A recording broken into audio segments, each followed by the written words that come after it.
China still sees Iran as a challenge for the United States hegemony in the region from at the diplomatic and normative levels. And it sees this pressure useful sometimes.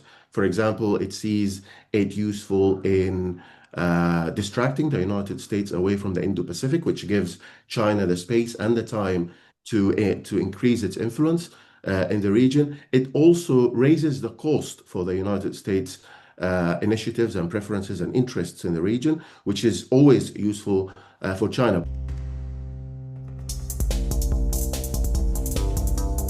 Since the beginning of the Iran war, everyone has been talking about China, looking to China, asking for China to be the sort of adult in the room, given the behavior and antics of the Trump administration. China is an economic powerhouse.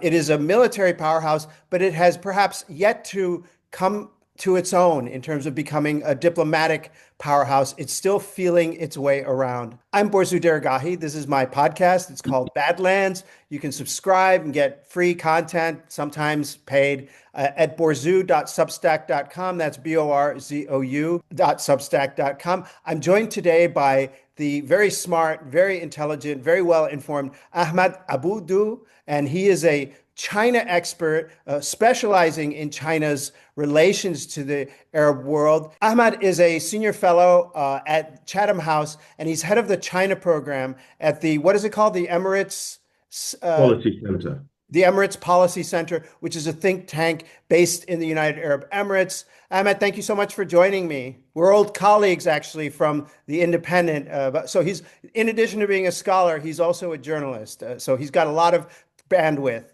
Thank you for joining me. Thank you so much, Bozo. I'm very happy to be with you, and thanks for mentioning the good old days at the Independent. Yeah. I have just a simple question for you. What is China's role right now? There have been a bunch of reports that include, for example, this incredible FT report that China sold Iran a satellite that it has been using for precision targeting. There is a report that the Emirati, a member of the Emirati royal family, it was turned away. I think that was not a credible report, was turned away in China, seeking some kind of pressure on Iran. What is China's stance in general, as you would summarize it, with regard to this Iran war? Well, I think China's stance can be summarized as a cautious mediator who wants to see stability in the region genuinely because they care so much about stability all over the world, not only in the Middle East. They have big chunk of their energy coming from the Gulf as well, so they don't want to see volatility lasting long, even beyond the war, for the energy to arrive at China's shores. So stability is the only one or the only way that can guarantee this. And also, it doesn't want to see Iran fighting with its neighbors, the Gulf states. And if you recall, China put its stamp on a remarkable deal between Saudi Arabia and Iran back in 2023, which is surprisingly still standing. And we could see, for example, the foreign minister of Saudi Arabia receiving a phone call from his counterpart in Iran discussing the escalation.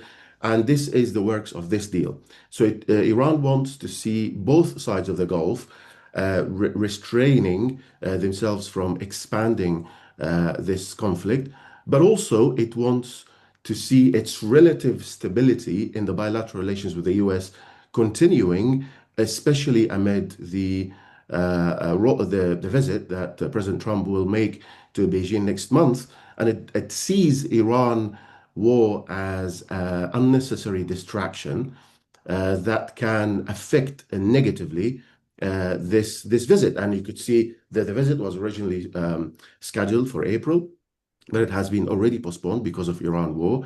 And China doesn't want this to happen again, especially because they see this summit as the most consequential diplomatic event in 2026. And also they will want to focus on other things rather than Iran, especially the trade war that is going on between the two countries and Taiwan. So in conclusion, I think China genuinely want to see a ceasefire, a lasting one, and without bearing any responsibility or taking any risky moves for its interests in the future. Now you also have these reports of weapons and satellite information and satellite technology being provided by China to Iran. This is a longstanding relationship that goes back to the 80s. I mean, China has long been a provider of weaponry to Iran. What about now? Are they providing, not that it would be illegal at this point to sell Iran an advanced satellite, but is that something that China has been doing and trying to keep quiet? Well, it's a very important question because a lot of the leaks coming out of Washington indicating that China has been selling advanced and sophisticated weapons to Iran lately. And generally, I take these reports with a pinch of salt because A, China doesn't want to be standing or contradicting the international community, and we know that the UN sanctions on selling weapons to Iran have been reinstalled lately. And China really regards its relations with Iran's rivals, the Gulf states, very highly. And in fact, the numbers when it comes to trade and investments make this partnership more consequential than the partnership between China and Iran. And also, it doesn't want to confront the United States because it regards its bilateral relationship with the United States far more important than its partnership with Iran. But China has been selling, and there is evidence for that, dual use technology. For example, the engines for drones, the solid fuel for missiles, access to the Baidu navigation system, which is the alternative of the GPS. And lately, as you mentioned, the FT revealed that Iran had access to one of the espionage surveillance satellites from China. Again, I'm not would that be considered dual use in your opinion, that satellite? I'm not sure what this satellite is used for, and these things are very classified, and neither China or Iran talk about it openly. But in the end of the day, this trend we have seen before in China's dealings with Russia, for example, and providing it with crucial material for sustaining its war against Ukraine.